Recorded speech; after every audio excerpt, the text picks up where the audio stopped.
Good afternoon and welcome to the marketplace. Coming up in this bulletin, Finance Minister Dr.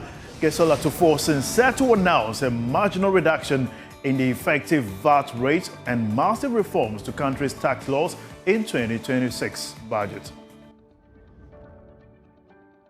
Also coming up, ratings agency Standard & Poor's warns Ghana's economy is still exposed to external shocks despite recent stability.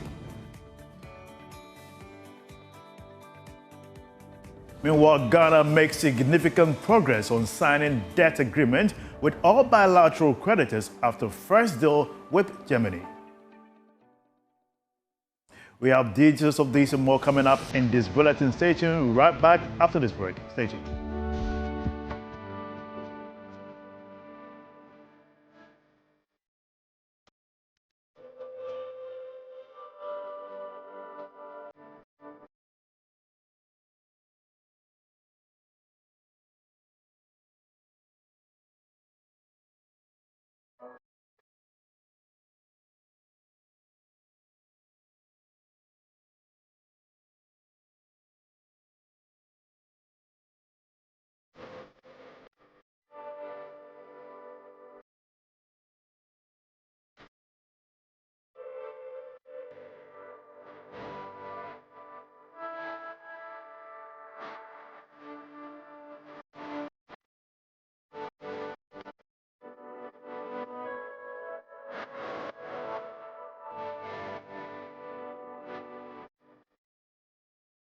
My name is Winston Taki, and this is the marketplace. Now to our first business story. Finance Minister Dr. Kesola Tuforsin is set to announce a marginal reduction in the VAT that will be paid by businesses from next year. This will be captured in the 2026 that will be presented to Parliament this Thursday. The Finance Minister will also roll some massive reforms to the country's current tax laws. The move is expected to reduce that tax rate to help aid compliance by businesses. Let's get on to Zoom and get the thoughts of economist Professor Patrick Esumin for some analysis on this and other issues. Welcome to the marketplace, Prof. Thank you. Great. Good afternoon to viewers. Great. Would you describe this as a good move by government, or should there be some caution, especially considering that revenue performance has been weak recently?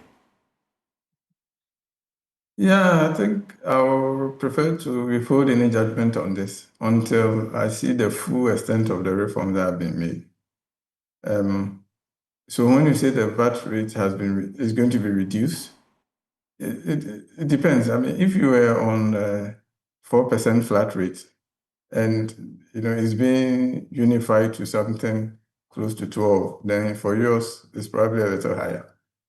And I think in terms of its impact on the revenue position, well, we have to see the full extent of the reforms. How much effort has been made to improve the compliance? And then also, what have we done with the exemptions? Because if you manage to cut the exemptions, then you could actually be in a position to lower the rate and still raise more revenue. But without those additional details, it's very difficult to see how we should look at this.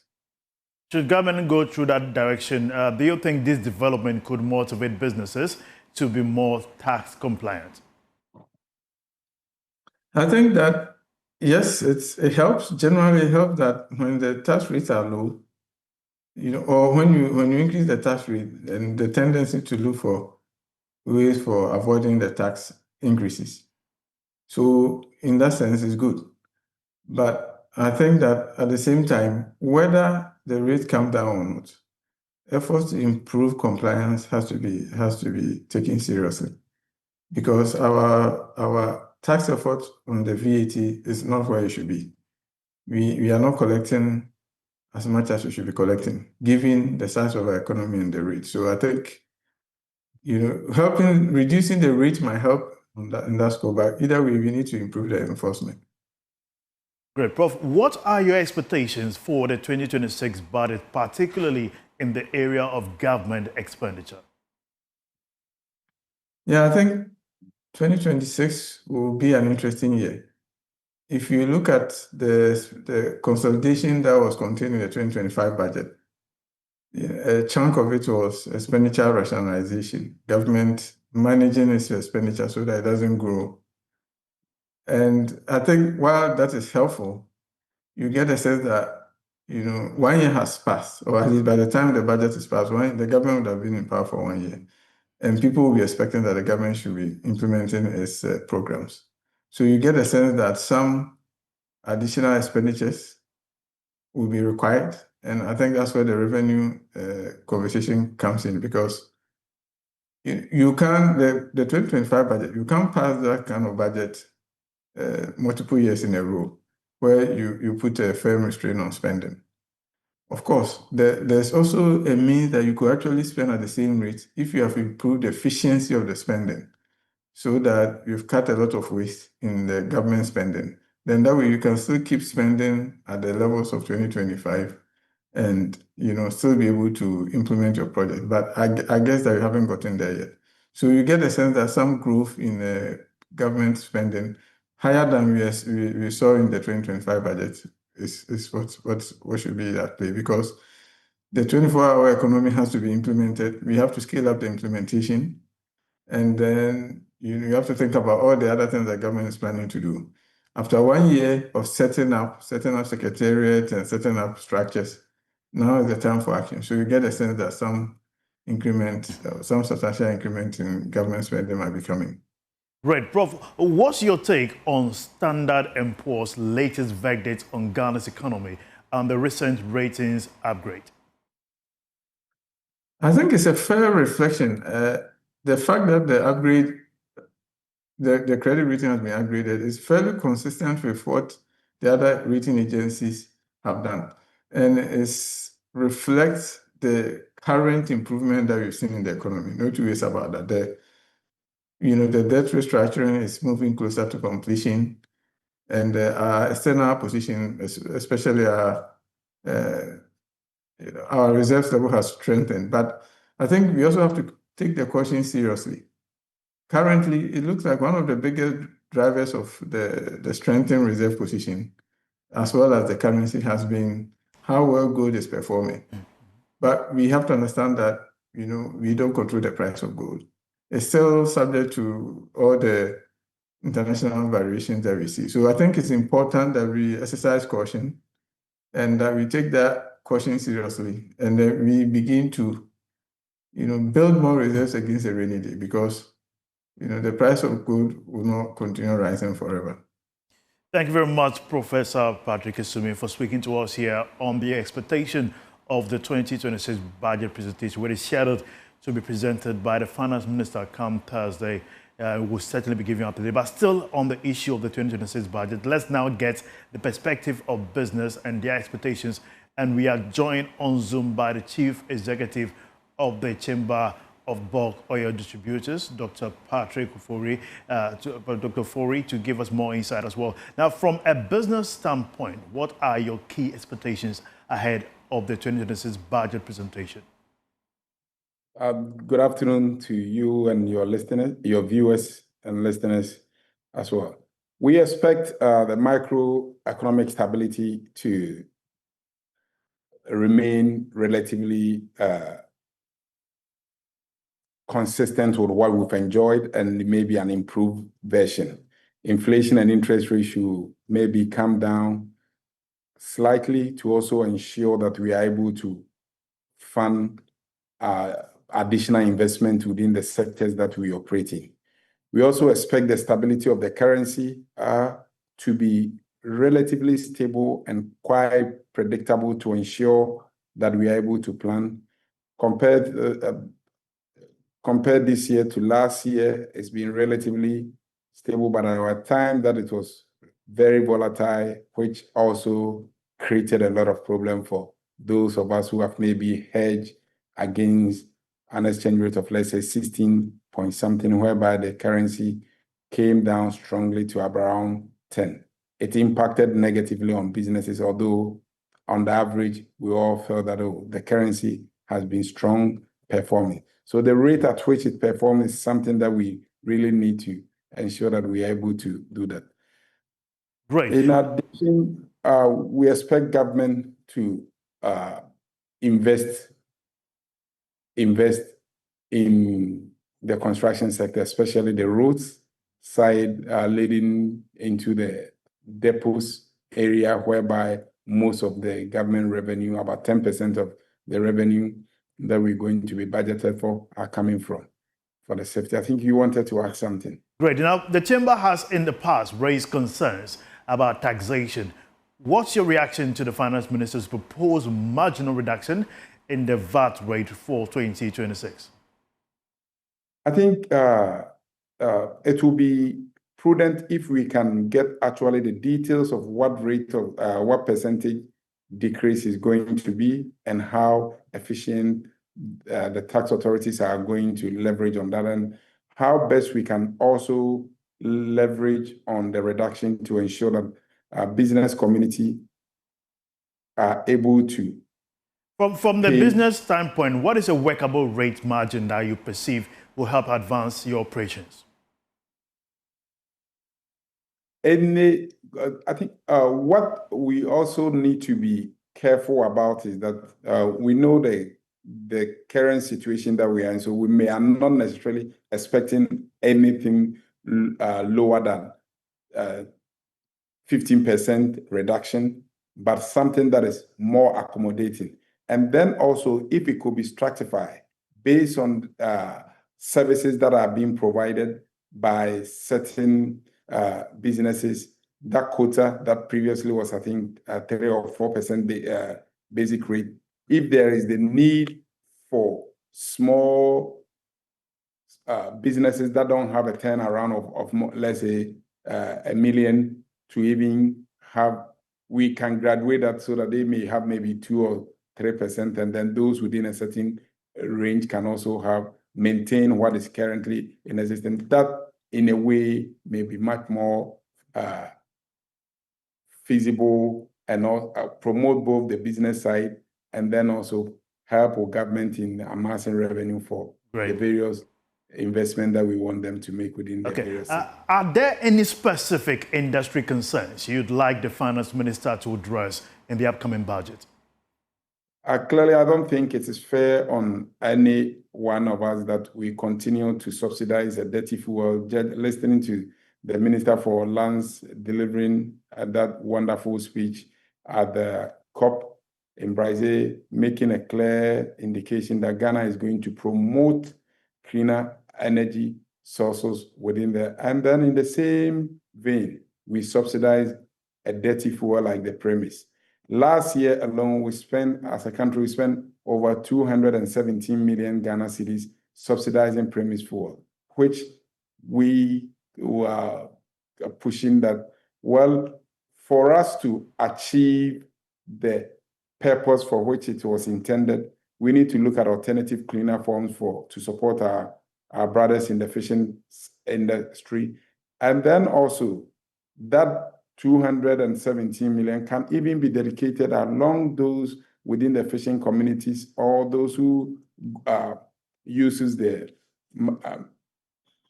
boat for transporting, to ensure that that impact goes to the citizen and not necessarily the business owners who own these vessels. It's one aspect. We also expect that the taxes on LPG, which is much more a cleaner fuel, if there could be a reduction from currently as it stands, well, it's around about 15%. But you check countries like Morocco, Cote d'Ivoire, and some of our neighbors that are promoting LPG and cleaner forms of energy, it's more or less being subsidized, and that is what is promoting that success rate. But if we cannot necessarily even subsidize it, what we expect the government to do is if the tax component on it be reduced drastically. Finally, from the budget, with crude oil prices falling and the city showing some stability, what should consumers expect regarding fuel prices from November 16th? If the trend continue like this, we can be confident that if you are buying your fuel for 11.220 pesos now, we expect that it will go below the 11. It will go below 11, whereby we expect consumers to be buying around 10.9 thereabout. Thank you very much, Dr. Patrick Ofori, for speaking to us here on the expectation of the 2026 budget presentation. Yes, Joy Business will bring you up-to-date analysis before, after, during, certainly, the presentation of the budget here on Joy News. Now, away from that, ratings agency Standard & Poor's is warning that Ghana's economy is still exposed to external risks despite recent stability. This was captured in its latest report on Ghana. There's more in this report. The agency in the report noted, since the current economic recovery has also been influenced by soaring commodity prices, any change in these prices could have some serious impact on Ghana's economy going forward. Standard & Poor's in the report stated, since the country's food situation in terms of crop production is heavily dependent on favorable weather conditions, any negative changes could also affect Ghana badly. Another development that has kept the rating agency a little worried is that the current fiscal reforms the government is implementing are yet to be tested, especially during an election year, which in the past has resulted in spikes in public debt and expenditure. It appears it is not only Standard & Poor's that has raised its concerns about Ghana's economy and its possible threat. The World Bank in a recent report also raised a similar concern. In another development, the country is making some significant progress on signing debt agreements, which was by bilateral creditors. This was after the Finance Ministry initiated a deal with Germany. We have details in the following report. The development should mean that Germany has become the latest creditor to agree to allow Ghana to vary the terms when it comes to how the debt owed it should be settled going forward. This was after Germany agreed to the terms proposed by Ghana. Germany therefore becomes the sixth country after the likes of Spain and UK reached a similar deal with the government of Ghana. The Finance Ministry is going ahead to sign these deals after reaching an agreement in principle with about 25 of the bilateral creditors. However, only 6 have signed debt restructuring with the country. Government sources say they have made significant progress with these creditors for a deal to be signed soon. It is hoping that this should pave the way for government to sign debt restructuring deal with the commercial creditors. Ghana is hoping to restructure about $2.8 billion owed these bilateral creditors. We have more business update for you right after this break. Stay tuned.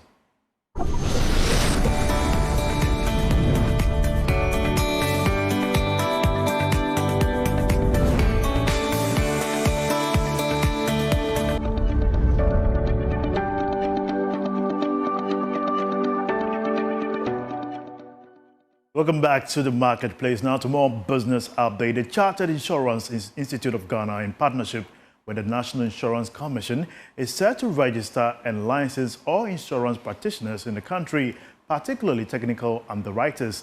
The move is aimed at sanitizing the industry and curbing unethical practices. Joy Businesses in Kwanzaa has more in this report. President of the Chartered Insurance Institute of Ghana, Solomon Latte, says the initiative forms part of a broader effort to enhance professionalism, transparency, and accountability in the insurance sector. Sustainability completes this equation. It challenges organizations to think beyond short-term gains and to align their business models with long-term societal well-being. True sustainability is not simply about minimizing harm, but about creating shared value, strengthening the fabric of trust between business and the communities they serve. Speaking at the 2025 CIIG Educational Conference and General Meeting held under the theme, Balancing the Compliance, Ethics and Business Sustainability Equation. We need to regulate the broker space a lot more, because as soon as somebody retires, they become a broker. And there are so many brokerage firms in the company. So what do?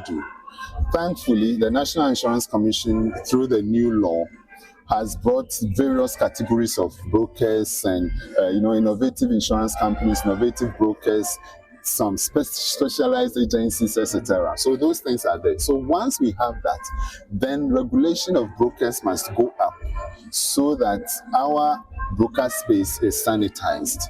Then we can have master brokers, we have wholesale brokers, corporate brokers, retail brokers, etc. And that will make the practice much better. Meanwhile, former Commissioner of Insurance and fellow Dr. Justice Yaofori has urged practitioners in the insurance and financial sector to uphold the highest ethical standard in their work. And as professionals, we should be guided by such disciplines. I believe that with introduction of courses, of conferences like this, then it creates awareness within the industry that despite the fact that we are training people to be professionals, ethics is a must. We should abide by it.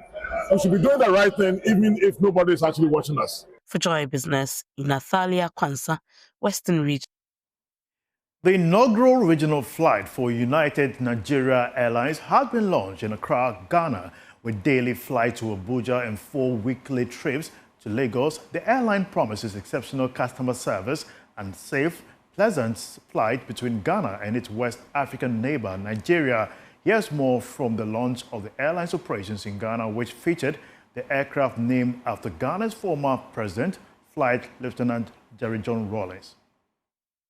Will operate daily flights to Abuja and 4 weekly flights to Lagos, Nigeria, offering passengers the opportunity to travel to each country with ease, whether for business or leisure. United Nigeria Airlines becomes the 25th international airline to operate at the Kotoka International Airport. At the launch, Chairman and CEO of the airline, Professor Obiora Okonkwo, was optimistic that venturing into the Ghanaian market would boost bilateral ties and open up business opportunities. From the warm welcome I've enjoyed here, I can actually join my voice to say I now have a new home in Ghana.